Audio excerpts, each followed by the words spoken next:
আসসালামু আলাইকুম, শামিলিনা স্বাগত জানাচ্ছি এনটিভি দেশের খবরে। ক্রাউন সিমেন্ট শিরোনাম দেখছিলেন, এবারে পুরো খবর। শেখ হাসিনা সহ আইনশৃঙ্খলা বাহিনী গুরুত্বপূর্ণ ব্যক্তিদের বিরুদ্ধে গুমের অভিযোগ এনেছেন 11টি পরিবার ও একজন আইনজীবী। গুম কমিশনের কার্যক্রম নিয়ে অসন্তুষ্টি জানিয়ে পরিবারগুলো গুমের সঙ্গে জড়িতদের সন্ধান ও নির্যাতন সেলগুলো উন্মুক্ত করার দাবি তোলেন। চিফ প্রসিকিউটর তাজুল ইসলাম জানিয়েছেন, আন্তর্জাতিক অপরাধ ট্রাইব্যুনাল আইন অনুসারে গুমের শিকার ব্যক্তি বা পরিবার নিয়ে অভিযোগ দিতে পারবেন। নিয়ামুল আজিজ সাদিকের রিপোর্ট। ঢাকা সহ সারা দেশে ঘটে যাওয়া ৬৪টি গুমের অভিযোগ নিয়ে 11টি পরিবার গুমের শিকার ব্যক্তি ও তাদের স্বজনেরা ট্রাইব্যুনালে হাজির হয়েছিল। এ সময় তারা ট্রাইব্যুনালকে জানায়, গুম হওয়াদের জীবিত কিংবা মৃত কোনো সন্ধান এখনও তারা পাননি। জাতীয় গুম কমিশনের কার্যক্রম নিয়ে অসন্তুষ্টি তাদের। ৭২৫ জনের মতো লোক এখনও গুম অপহরণ অবস্থায় আছে, যাদেরকে এখনও জীবিত নাকি মৃত আছে এখন উদ্ধার করা হয় নাই।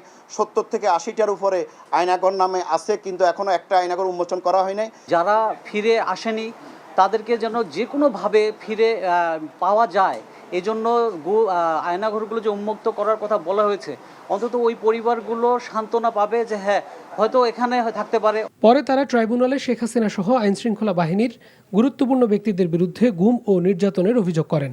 ট্রাইব্যুনালের চিফ প্রসিকিউটর জানায়, যাচাই বাছাই শেষে এসব অভিযোগ নিয়ে তদন্ত করবে সংস্থাটি। জানান, বিদ্যমান আইনে গুম ও নির্যাতনের শিকার ব্যক্তিরা ট্রাইব্যুনালে অভিযোগ দিতে পারবেন।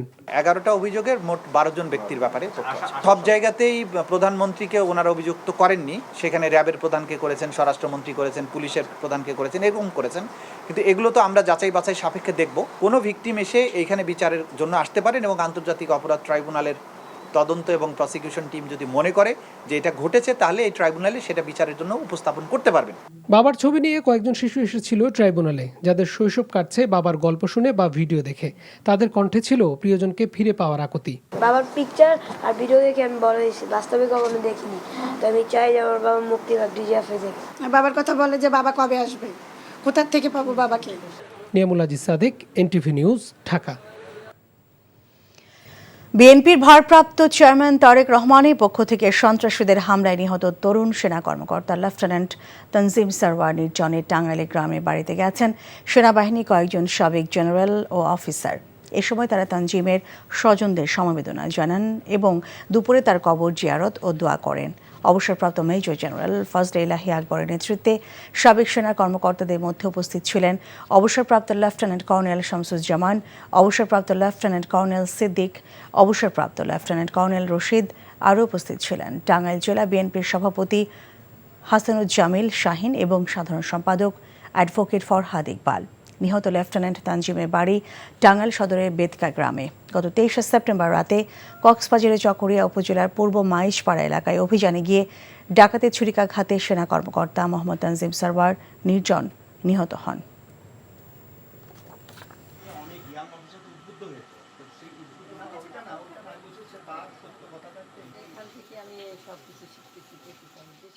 লেফটেন্যান্ট শহীদ তানজিম, এই নামটা আমার মনে হয় আমাদের বাংলাদেশের ইতিহাসে এবং সেনাবাহিনীর ইতিহাসে স্বর্ণাক্ষরে লেখা থাকবে। সে ইউনিফর্ম পরে অপারেশন করতে মারা গেছেন। এটা একটা খুবই দুর্ঘটনার বিষয় এবং আমরা যে এরকম একটা ফুল ফুটতে না ফুটতেই ফুলটা শেষ হয়ে গেল, এটা কিন্তু মেনে নেওয়া যায় না। সাংবাদিক রুহুল আমিন গাজী জানাজায় অংশ নেন সরকারের উপদেষ্টা, রাজনৈতিক ব্যক্তিত্ব ও সাংবাদিক নেতৃবৃন্দ সহ সর্বস্তরের মানুষ। বাদ জোহর জাতীয় প্রেস ক্লাব প্রাঙ্গণে জানাজা অনুষ্ঠিত হয়। পরে তার মরদেহ নিয়ে যাওয়া হয় গ্রামের বাড়ি চাঁদপুরে। সেখানে জানাজা শেষে পারিবারিক কবরস্থানে তাকে দাফন করার কথা রয়েছে। মেজবাহ হাসানের রিপোর্ট। প্রিয় প্রেস ক্লাব প্রাঙ্গণে সাংবাদিক রুহুল আমিন গাজী, কিন্তু এবারের আশাটা আলাদা। প্রেস ক্লাবে লাশবাহী গাড়ি ঢুকতেই ভিড় জমান হাজারো মানুষ, সবাই আবেগে আপ্লুত। প্রিয় মানুষ রুহুল আমিন গাজী সবসময় হাসি মুখে সবার সাথে কুশল বিনিময় করতেন। তিনি চলে গেছেন না ফেরার দেশে। শেষবারের মতো প্রয়াত এই সাংবাদিক নেতাকে একবার দেখতে ছুটে এসেছেন সহকর্মী ও সাংবাদিক নেতারা। ছুটে আসেন রাজনীতিবিদ, সরকারের উপদেষ্টা সহ বিভিন্ন শ্রেণী পেশার মানুষ। সাংবাদিকতা ও সাংবাদিকদের অধিকার আদায় ও জাতীয় আন্দোলন সংগ্রামে সাংবাদিক নেতা রুহুল আমিন গাজীর অবদানের কথা স্মরণ করেন তারা।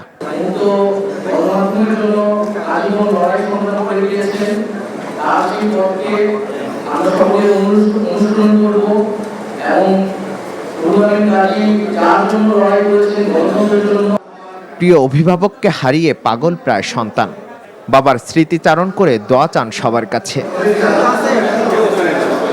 প্রেস ক্লাব প্রাঙ্গণে জানাজার নামাজ পড়ান জামাতে ইসলামের আমির ডাক্তার শফিকুর রহমান। মঙ্গলবার রাতে রাজধানীর একটি বেসরকারি হাসপাতালে চিকিৎসাধীন অবস্থায় মারা যান ফেডারেল সাংবাদিক ইউনিয়নের সভাপতি ও দৈনিক সংগ্রামের chief reporter Ruhul Amin Gazi. Misbah Hasan, NTV news, Dhaka. দীর্ঘ 17 বছর পর পাবনায় প্রিন্ট ও ইলেকট্রনিক মিডিয়ায় কর্মরত সাংবাদিকদের সাথে মত বিনিময় সভা করেছেন জেলা জামায়াতের নেতারা।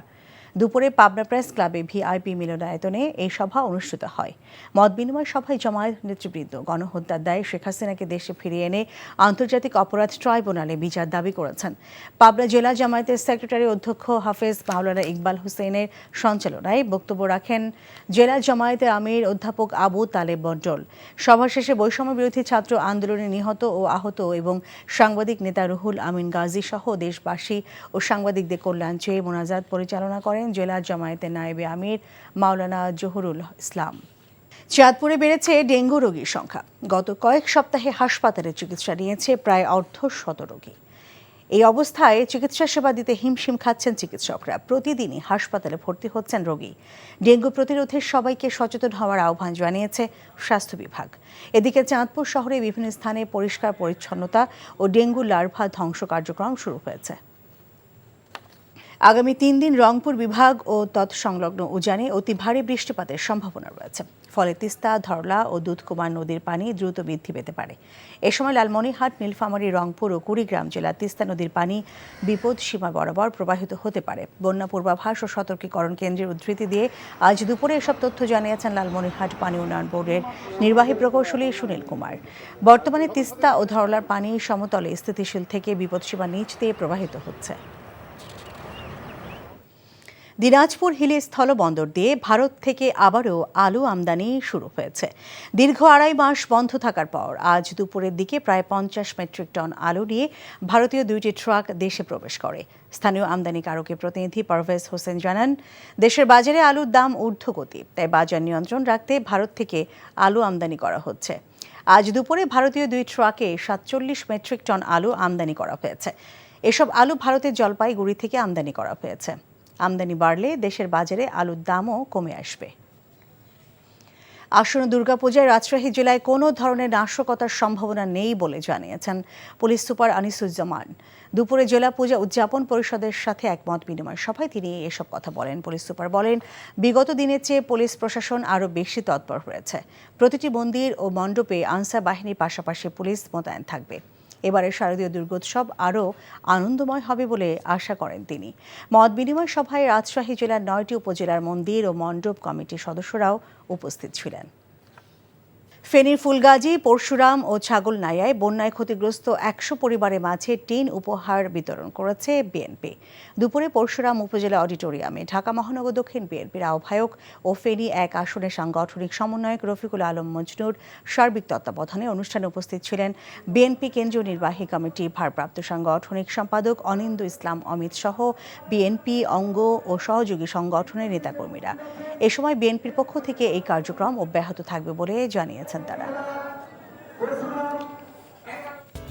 এই ছিল দেশের খবরে। এই খবরের ভিডিও সহ আপডেট জানতে ভিজিট করুন এনটিভি অনলাইন www.ntvbd.com। এছাড়াও এনটিভি জনপ্রিয় সব অনুষ্ঠান ও খবরের আপডেট জানতে ভিজিট করুন আমাদের ইউটিউব ও ভেরিফাইড ফেসবুক পেজ। 6টা ইভিনিং নিউজ দেখার আমন্ত্রণ রইল। এতক্ষণ সঙ্গে থাকার জন্য ধন্যবাদ সবাইকে।